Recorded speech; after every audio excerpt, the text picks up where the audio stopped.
Hello friends, welcome on the platform. J'espère que vous allez bien, les amis. Ici, c'est votre humble serviteur, Sa Majesté Sénateur Clétos. Vous savez, les images qui viennent du Congo sont des images atroces. Ce sont des images qui font très mal. Vous savez, cette histoire de M23, c'est juste l'arbre qui cache la forêt. M23, ce sont les Occidentaux. M23, c'est Rwanda. Quand on vous dit les supplétifs rwandais sont au Congo, non, c'est l'armée rwandaise qui se cache derrière M23. Le M23, c'est quelques bandes de bandits, de voyous, de drogués avec, on a mis certains Congolais là-bas, mais l'ossature de M23, c'est l'armée rwandaise. We are deeply concerned by the situation in South Kivu particularly, which remains very volatile, with credible reports that the M23 is moving rapidly towards the city of Bukavu. In addition, our colleagues in the peacekeeping mission say that there are reports of Rwandan Defense Forces cross-border movements in that direction. Entraînés, armés par les Occidentaux pour piller l'Ituri, le Nord Kivu et le Sud Kivu. Parce que là, il y a les minéraux rares.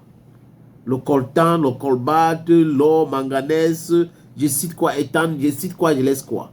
Voilà pourquoi Paul Kagame s'entête à continuer à déstabiliser l'Est du Congo pour continuer à piller ce pays.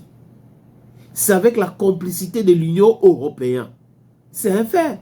Les derniers accords entre l'Union européenne et le Rwanda, c'était pour faire quoi? La matière première. Le Rwanda a utilisé matière première? Non. Ça vient d'où? Du Congo. Donc, on signe les accords avec le Rwanda pour piller davantage. Donc, du coup, on donne les armes aux Rwandais de continuer à piller le Congo.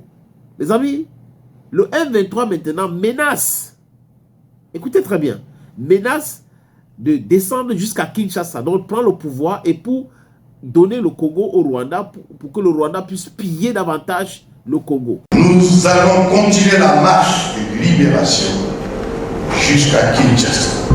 Avec la complicité de certaines personnes au Congo. C'est quand même terrible. Je vous suggère d'écouter l'extrait de ce bandit qui est en train de dire qu'il va marcher jusqu'à Kinshasa. Je crois que les Congolais et les Congolaises, comme ce que j'ai vu à Bukavu, devraient se lever comme un seul homme pour répondre à ce groupe de bandits, pour mettre un fin. Et Félix Tshisekedi, si tu n'es pas complice avec tes fréquentations en Belgique, parce qu'on sait que la Belgique, c'est la plaque tournante de l'or et du diamant. Et si tu n'as pas la complice, si tu n'es pas complice à ce genre-là, je crois qu'il est temps de rompre d'abord les relations diplomatiques avec les pays occidentaux. Une riposte vigoureuse et coordonnée contre ces terroristes et leurs parrains est en cours. Nos vaillantes forces armées de la République démocratique du Congo sont pleinement mobilisées, prêtes à défendre chaque centimètre de notre territoire. Parce que c'est nécessaire.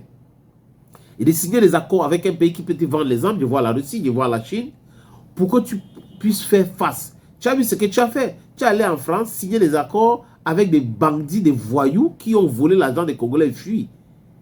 Des groupes de mercenaires qui sont arrivés là-bas pour combattre.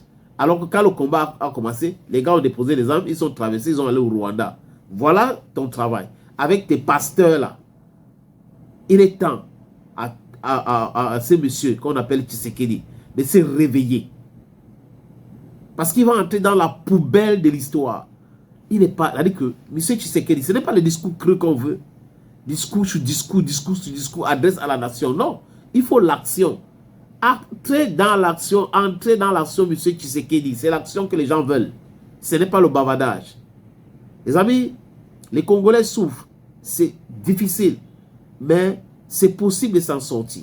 Je vous suggère d'écouter ce bandit qui dit qu'il va marcher jusqu'à Kinshasa. Nous allons continuer la marche de libération jusqu'à Kinshasa. Vous pensez que c'est lui qui parle? Non, ce n'est pas lui qui parle. C'est Paul Kagame qui parle à travers ces messieurs. Ce sont les Européens qui parlent à travers ces messieurs. Parce qu'il a quel moyen? Il va marcher jusqu'à Kinshasa avec quoi? Ça veut dire que les Européens veulent lui donner les moyens. Il est temps maintenant de signer avec les Russes. Il est temps de signer avec les Chinois pour stopper cela. Pour les détruire.